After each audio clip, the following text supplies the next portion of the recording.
Abusia fa ma munyina ajo emma kwaba eba Mmara ne sesen. Se de onim no ene efiada. Na yedu efiada so de na akoy efiada da bone. Sanse nenko agana ye wo maako 16 coronavirus cases. Ba mema we kumentu. Corona or no corona go do am. Mmara ne yebeka. Ya mo bia so sisi sanse corona na beko. Aye so abusu media ne abon back to sender. Se China no free buy yo. Se Japan no. Ono ameko bi e de betwia no. Kwa no beko. Nti yebe kamera no ya we say unua na wawu no wo fa na wawu no ana wa ukunu ana wa kra bi ana da achi bi uni ho a hwan ene bedi wade oni ama na be che ne sen yesi se bi de owu onim kata oto but ene de Mmara wo interstate succession law nti uwu a sabe betimi akata wachi wa kata oto so eso aka ho ya fra me vim lady Afia Pokuaa na mani age because corona no enipa maako wotwe omo ato omo 8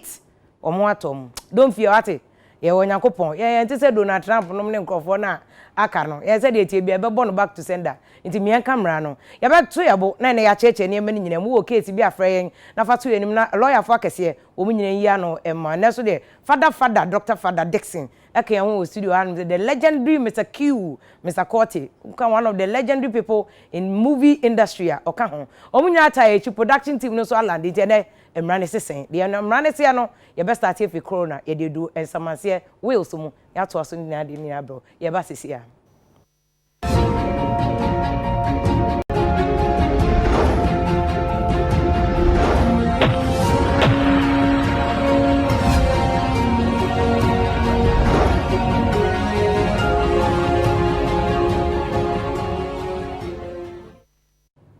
I was never some makwaba way Mmara ne sesen na ene se de ye ka no a lawyer for akese mienu but o mo kra no mu nsuo coronavirus nti nene o matoto ma ba udru despite media ship house e wa Abaka Junction na bo say yes corona no on sene ase every point a free gate na no ebesi office corner bia sanitizer wo gate na no kra pipe any Veronica bucket kakaka esi wo semna wo tissue wo ho yen peta wolo tissue disposable we are touching na bleach cross wo gate na no ya se won chini o we corona yes ya ship house we corona yes ya that's why media on our bet say yes that dey bitwa that dey na tare kama ho say Michelle lawyer for swag pa e na match dia me de ba no we ya pamoni clothing e wo su any kise man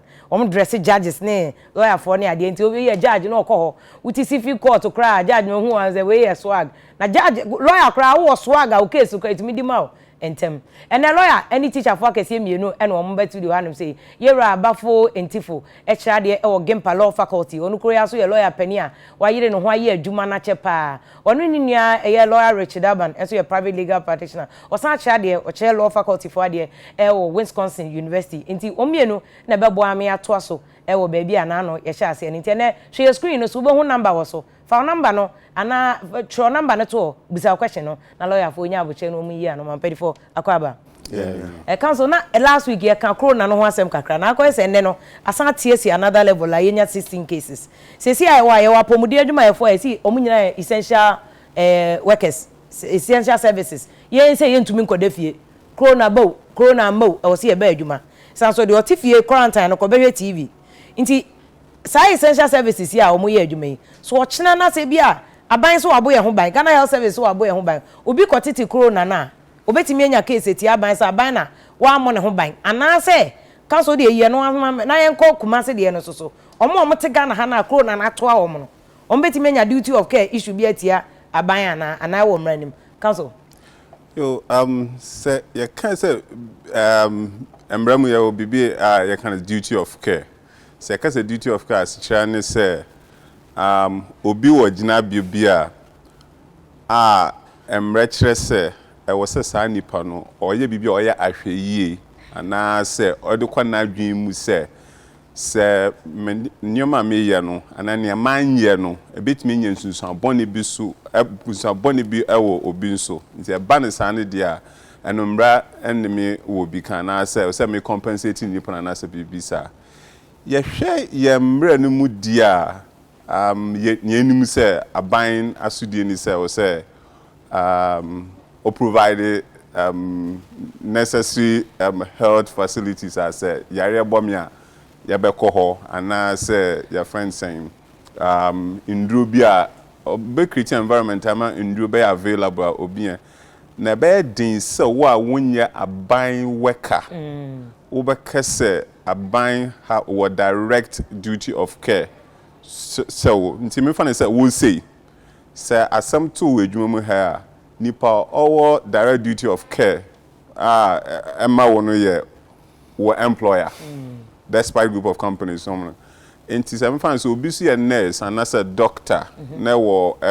aban hospital and as a health facility and the employer ni aban nti aban na was our duty of care no was and say also obo nipa kro no ho ban sa emre ekwan no so nti essential service workers no say police for doctors and nurses and health staff for you and sisi and yon kan say mo so mo abaka ho bi e bituma ka say omo de omo employer no duty of care at the man omo else say omunya yare ni bia so omutumi ombetumi for kwan bi ka say okay ni e wo say abanka so oye no wan ye nti e wo say aban compensate me na say mebusuafo ana say bibisa no omo de wonye direct employee wa aban de be din say ubenya bibisa if so na just say a ochna every Monday ko aban say to market ni nyina mu edwomfo kwase edwa so agbogboro show yi hwan o mu nyina adabraka obi an ko edwuma nti saa edwomfo ma no pa che so omo nya aban edwuma efo nti 2 days so say 1 week no omo nya edwuma no otumi nkoje aban hozika say kameton ade 1 week a kamemfa so 1000 ti aban de meka sa duty of care no because aban ma order nka so odwene ho say ebe ka me edwomura no ontumi nkoje imagine mu no free say ye obibi so emram ye obibi so a friend no doctrine of necessity just say edumre bia enyomo mu ye din a emra no kra ma aban kwan say nke eni senka e wose me ye bibi but na situation na ye wo mu nti abasa nti e wose me ye bibi ma say aban no ma ntu anamo am protect edwemufo no amma ne also mu ya na mu ya obi mum betimi akasa ne also aban ne also oye na wan ya ne mum na akofa how abrami nti metimi esi aban say na nka so wo ye na wan ya ne mum nti ho no mum na nka duty of care ne bebe ho mum na betimi akasa yes because aban asade say wo ye sade we na wo wan ya sade no sade sam na atomi no nti wo ba edwuma yi wo employer asade say or make sure say who me proud with you ha nti wo be adwuma na wo pra wo betime su wo employer say nia wo say wo ye wo protect me wo adwuma no wan ye nti me make pra nti the same thing I'm doing say a shaman market woman no say aban nia wo so oye na o protect am no so wan ye mama am so betime the aban na court because nia wo say aban ye na wan ye na enu mo me akofa ahawa brami nti aban 2 steps say mo fi jom na ye spray ho kakra for 2 or 3 days na ye yina no wo de kokota be din say obenya aban be compensate you was ade no ba wo ka say yensu say bia aban anye na fa say corona bia tiesi ashama market ana dome market ana agbogbuloshi market a eno ebi case bi say ethics a organ ada binyansi direct mum de te woni ma ha no fama nyame ni akeka ho ebi dansi but eba ye behwe that's aban na me busate for instance say Kumasi ni on say when the first time ayenya case a community transmission omo antu kwa abroche omo ni abroche ni bia nkoche aye omo ebusu ni bia anye abroche ni awakwa aba but omo nya bi sankofo omo ni duty of care bi omo ka aban una ka so obo ye ho ban yo kofo ka say block flight one block what one man na community transmission aba ma me metim ba bia manya bi me to me government say watena wa ma manya bi da bi o and dey wo kokota akakade say wo kwa no waka cha tuguba ne eni ebo a just eni ebo a say unu nuanu nkoche aban na mugini na nado osika ma me da bi anu say ansa na aban botu anamon bi say bia ma sankofu ekwa mo nkwa adwuma no also to me balance say mom nkwa adwuma no ho fa so no edo so sen say ombokwa adwuma na to atiase aha nti no eyade aban etu anamon no de si saa yare we no oda bo ho ban na wo hwe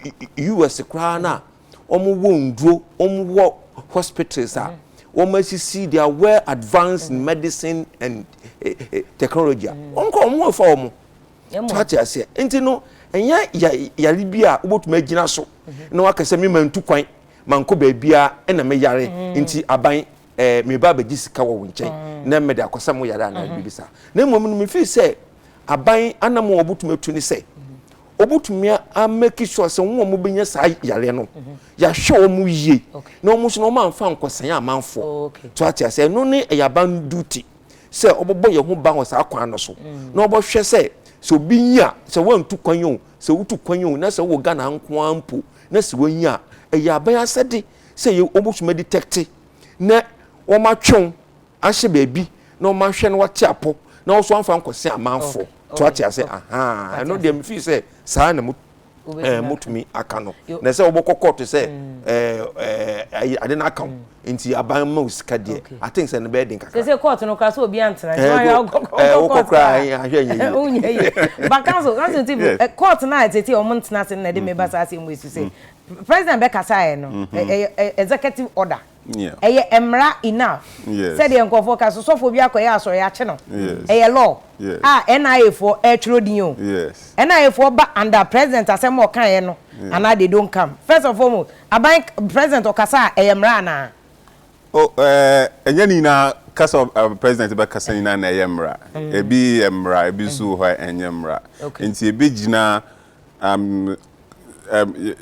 men can say kwan obefa so akasa obetumi ahyen so we declare state of emergency and we Mmara because constitution no kra akasa edu mmere bia president bi no akasa ye nyina ye nhye dan mu yankoda curfew bibisa ana say mo amwo abakan nyina mu nyina saata mu bia mpie kusi say president betimi ayesa obetimi akasa ye nyina me mpie my president betimi akasa say conditions na was oya sade no available president na condition and president koda na o se na ni enkuma otumi so ya ka se yenkoda oh that be ontumi nyese bring your constitution we be be friend say exercise of discretion and constitution aso kire kwan obe exercise discretion no enti wo ye na wanye ni ya obi court obi tumi abone president ye na egu enti e bia president no be hwe situation executive ebia yemfa ne say yare bia abeka area ha I was isolate the whole of Abeka president to beat my kasa mo abeka na mo bia mp free bibia ye demarcate ni say eya Abeka no and I say area mo nko bibia makas crime driving through and I say beat me say bia am fine say me dey can say am fine say bia ntoko biesi area ha mo say na president bia okay mo Abeka na obia end around this time ye hu say we pia into a bit depending situation but president in general president will to me say otumi kasa ye nyina into a bit depending time now all kasa na council the president ye we no e fete baby a woka no Mmara strictly speaking no edin kakrama me say metumi akasa Mmara so to speak if we say president and kasa or activating the constitutional right to declare state of emergency. And I wish any kasa musa I say yes miss sebeya o me nyina na say edu me ba say hu me say on my directive but ye hwe mu ankasa o my directive and Mmara ben so but go last week me ba me catch you say ye hwe public health act no mu a Minister of Health no me bring ho betumi aye e was that situation in fact in some na president kind Minister of Health grab betumi aye executive instrument obetumi adan o channel pa yes o channel pa or those about na we issue an instrument to cover enyoma bebre na omuye no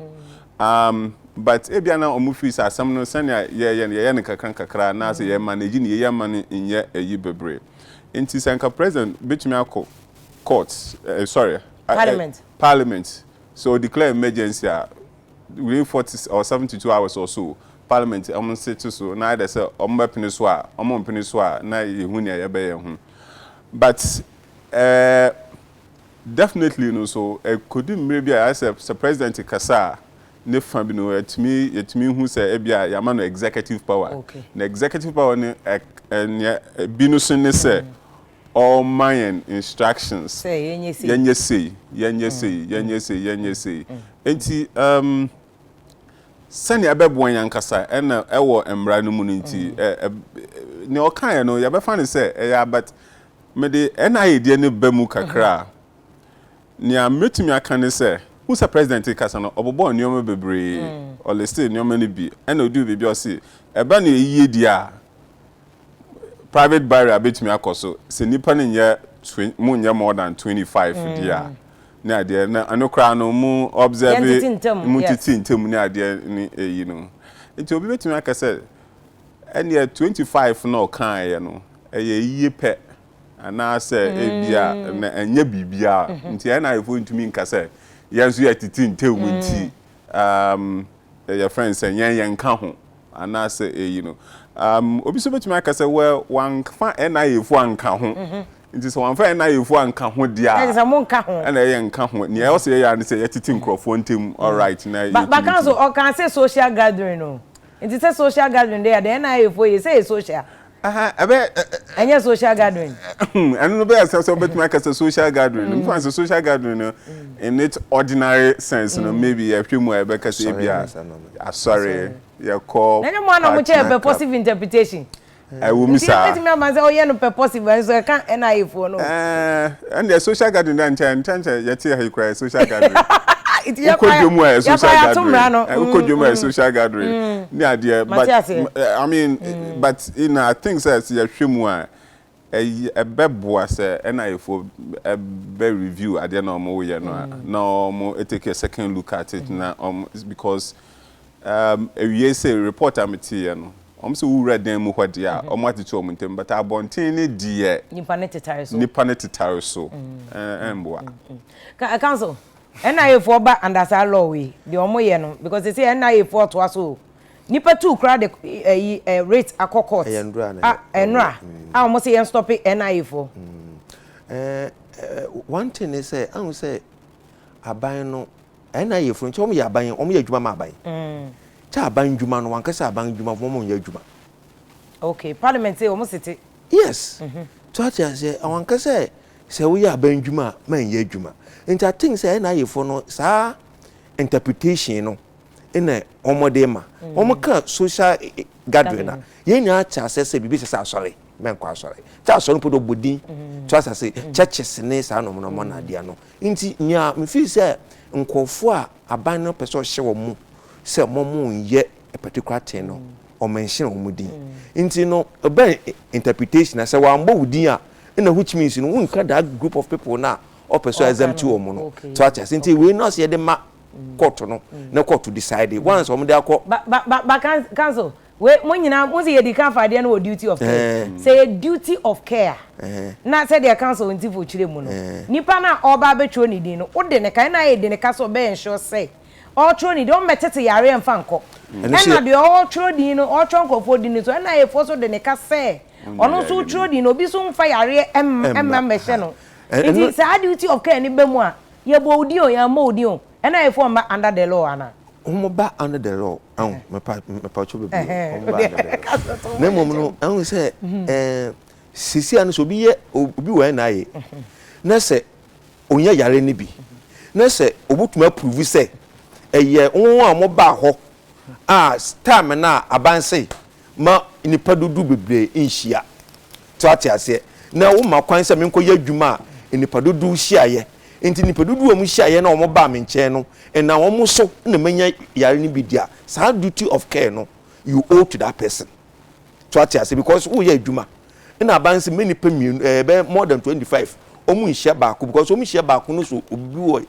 yare omu a or the best awo na abanse ko ya dwuma na madwuma na wo ye no so no na nam so wunya sa yare no na obotuma prove say ampa indeed wo mo ba ho ni bi na odi sa yare no ma ho na mum ne se wa mma ho a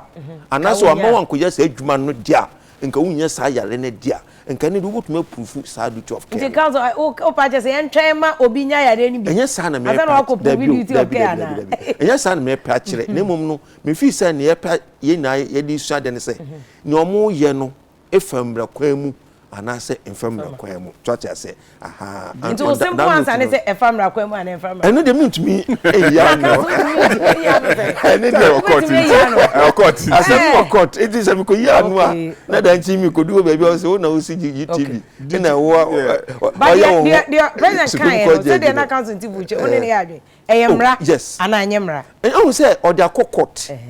say omo pass sa emergency bill no parliament pass court I'm sorry parliament because on massa directives na also call parliament no mu gina so no mu hye sa amra no enti parliament a omu ye ho adwuma to ate say president no wo tumi so botuma ka say the whole Ghana mo bia ntu ne nan because e na said so about protect to ate say anything na constitution no say this are etumi na de ashan sa to ate nti say otrase no hu say in order to protect the majority of the people no masa ankofu we mom nkwadwuma na sade to ate say but council if we now can say be say your first president was all right and said the only abema intifo kano first council laban kano but say company be say that's why media say media for essential services there but you found one here because of that my workers enkofi worker be beti me na say media me ba say meye adwuma man ka say meye adwuma na makofie ye man kofi a and company no so all right based on the omampania kana na so oni ho kwan no oh and there and sorry and there ejina company biaso company be free where free sir e bia me workers sisi and say na ade na aye no ejuma kra sisi e bi mbe papa intimately ni only nepa 5 pe na aye ejuma nka for mon kofi na nyoma ye ya maba company be betimi aye sir in fact in that case nipa no kofi a company betu an ka no ntu an ka ebi o have na because contract na all one company ni entem sisi an minim say some airlines bi na dey almost start lay off Nkrofo because obian for plane any hotels na dey one particular airline crowd so obian kofia kosi May omunya adwuma because sisi obian for plane and your friends say intimu be yeden hotels tell Nkrofo ba number be the hotel no mo amba den no be inti nipa no fi say motiwa munya hwe bia mintumi bia sometimes na beba ne say yan situation bia metumi amamo half bi ana say bia site mu da mama me time kakra na me hwe sika na me it all ina abegina relationship na say woni wo employer no ana say dwumawura no entem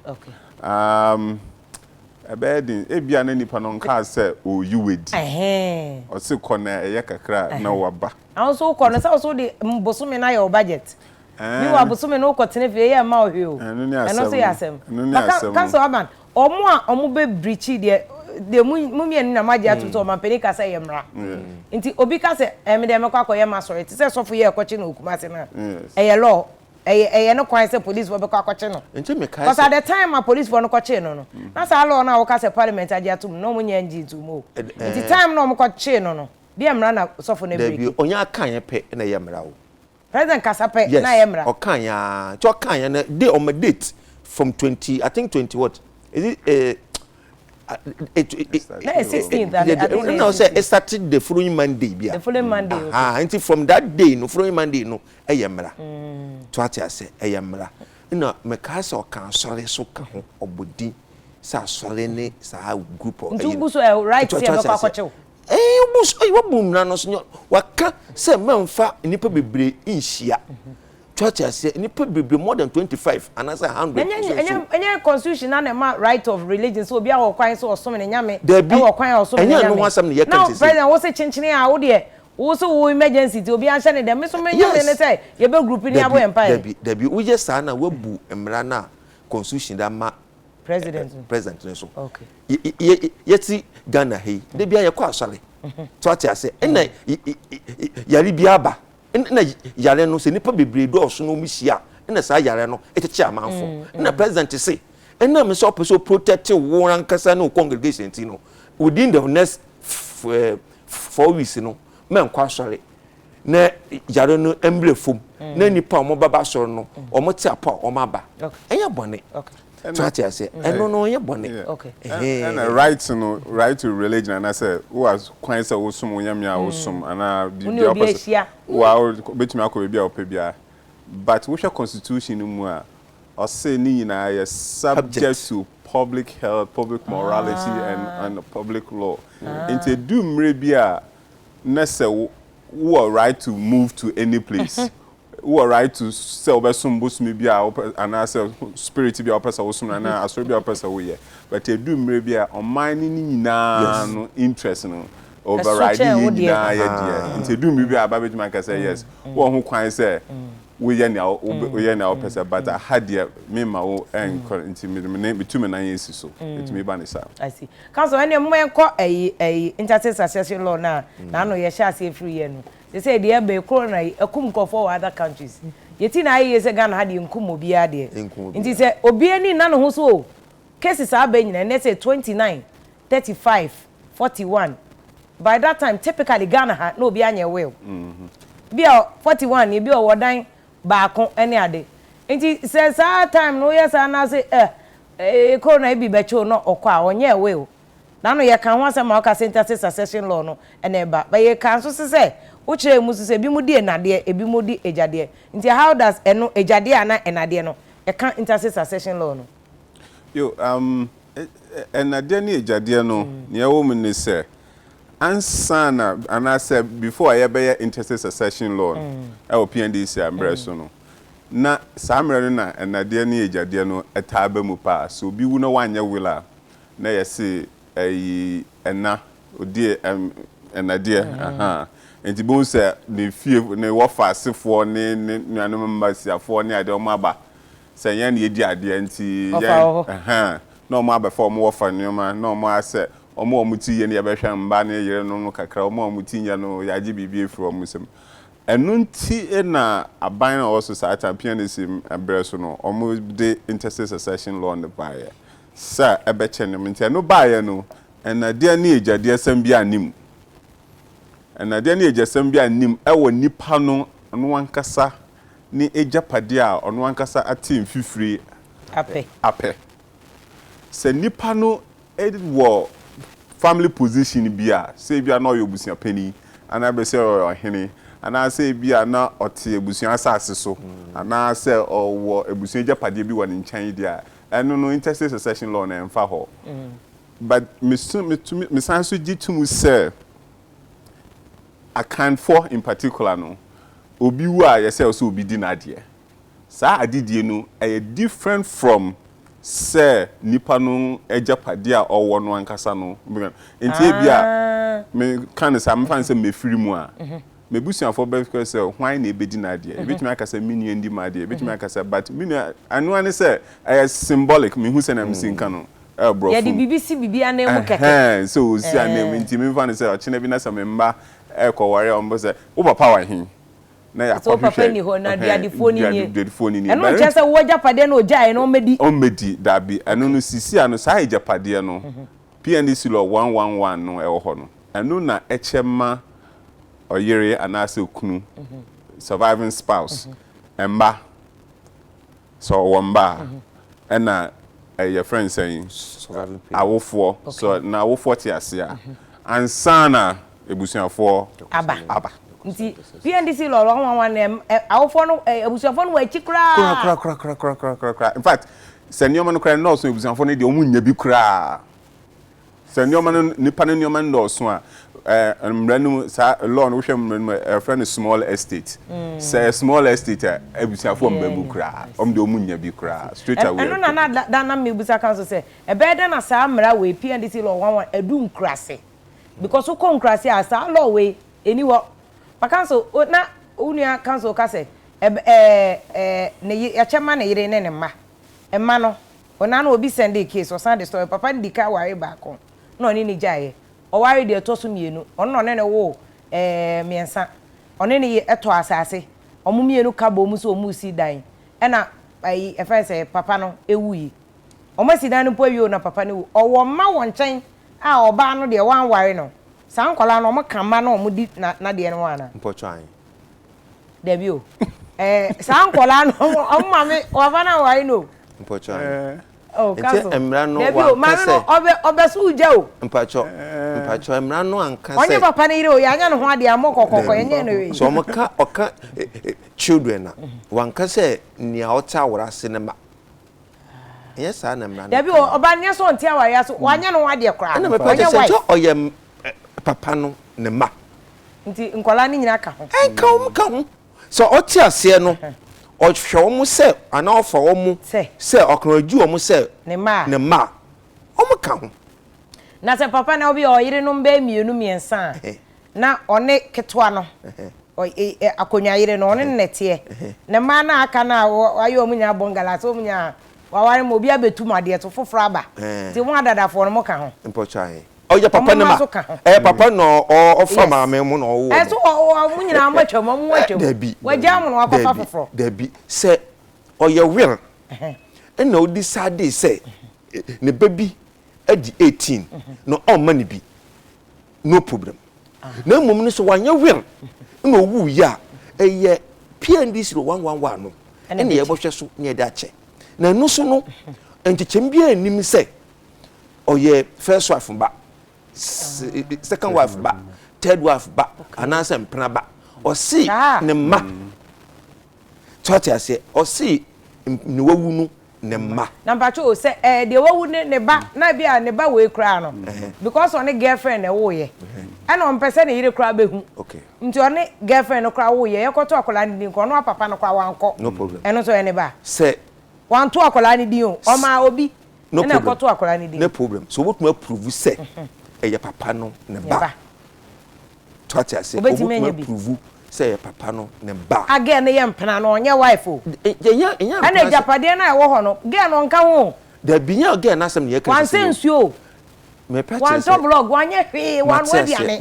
ono de wan no say girlfriend ono de enjoyment kwana wan enjoy papa ne ti ase wan enjoy ya owu so ne ba benya bi no problem se akwala no both me prove say oya papa no ne ba he comes under that PNDC 111 yes abra on ka ho me put them jiri kra process papa na ntu ne din kra na akwala no papa ne we echi no kra na ade ne abai yes so on betumi approve say papa no asini mu banko ade oriented ne ma me de yen kan ne ma me asese na cancel kan ne ma me de so oya empena o say ya worry no on a different matter sa nyame hia ne say na Ghana so ye ni bibi ye friend no say illegitimate child you know once I akola bia o ye oni papa akola bia o papa oni na wo no your friend no bastard na bi ni Ghana ye Ghana mra no en recognize this idea nti wo akola no ko ade once wo na wo akola no de oyo wo ba nti akola no so ombro 18 years nko ade or entitled to we jeopardy no so we why will no but one year will so we design so we design who da ho so or entitled to say council pacho say maame no ne wo ye na bia council time na wo wasa no ne bia me na me small girl na me shia wa ne bia na ye ya dia ukra unim se bia manyima na bia unim na wo papa be fa wo free no do ko university se wa ba be lawyer ukra unim se bia ma wo mi so bia mayira satan bia na telephone kra ni ho ene wa be ni pakese ne bia mate se bia wa free mu na obi abe ka chem be ma na oni ni ko school no obai ne papa no nti ko unimo na odi ewu me ba akra ne oba wo kra unim meti menya se enu ani se we prove se we benya evidence e say papa no we free mu no ne ba no sa na mbra no papa no we free mu no ne ba no in fact papa no once I obetumi show nko an say ne ba ni ho kwan so operate japade ni bi and mbra no man kwan so wu a one year will nko ade a yene one omo tia omo ma metia wore no hu na abeche japade no ne ewo mu an se Uko Children's Act munumu a se nkwala wo mu a pa mfane se omo de under 18 no a ye che nioma na mbra no bema omo ansana no ama omo bibia amu yeduru kakra ansana mpenifo na ewo mu no but advantage ane de no se wo ya akwala se wo ye peni ye nyina ye be che japade no I see se wo ma me ti aware ho wo ma me ejaya warrior wo ma me yam puna na wo ma me ye no ho ade yanye no ho ade no na nye enu nye cancer ban my last question answer na yakọ say be ma ne oba ne te na bia kasa bia ba na omu ntemate America for say obi bia friend separation mu awaye no but we kọ ne baby owu a oba ne betimi aba ana be ma no oba no so wu a be ma ne betimi aba say me yiri ni emi be ye kuna mbedi ade now anya will na interstate succession law na be use a in fact me ntumi hu say me no menti ase ne say so unya aware so me menti ase no so unya aware under the ordinance and as say customary marriage eye abuso mienu na ka mo bom mu a me ntumi hu say mu separate na say mo fa mu ntu anamon a e kire say mo gu aware na in between two of you need there umotuma ka say mo separate obi akonwe so ata se ba so bambre ni mu a mo ngu aware no nti mo aware ye mo de ho ware na we akofa girl we so akofa girl obi akobi eja no mo ya ware for so kombre mu pa dia me on my understanding of the law no dia because say your ordinance you have to go back to court and resolve that marriage de certificate om de mo ba no won say court na age afi winchen eni winchen na this is the situation we bu afu we su bu afu we yafa wo ba no ukita certificate e kire say wo your ware for to ase awe yi kawa no any there no problem why you channel evidence what person ka che the whole world say you are free no problem but emra no wo fa so wale ye no the same rano so chiro kwanya wo fa so gu awale church as you serious emra no wo ko wo fa so wale eni na wo ba bo wale a o si ko AMA ko register wo register wi a wo notify no wo akaka che the whole world say me ba bo wale ene wa wale na manfo adu achi asori mu a na wa ko sign na o ma ma certificate e che say wa wale emra no so che say wo pese gu awale na ko ka kire emra no say awa na me koye no mempe magu in fact emra no kwa che say wo wale within 2 years no untumi nkwase wo kwaku awale no unless after 2 years emra no che say wo wale a under the ordinance 2 years untumi ngu wo kwaye popi a ana court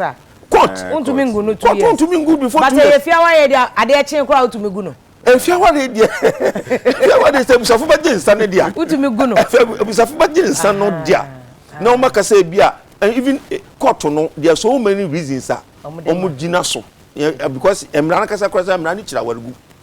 ende him super kaso na me de me ho na me tia wa ye na sam se me 2 years so ya me mpa so che bibi che se bia mpakono dada wo ade ni ya adwuma na oba fa wo se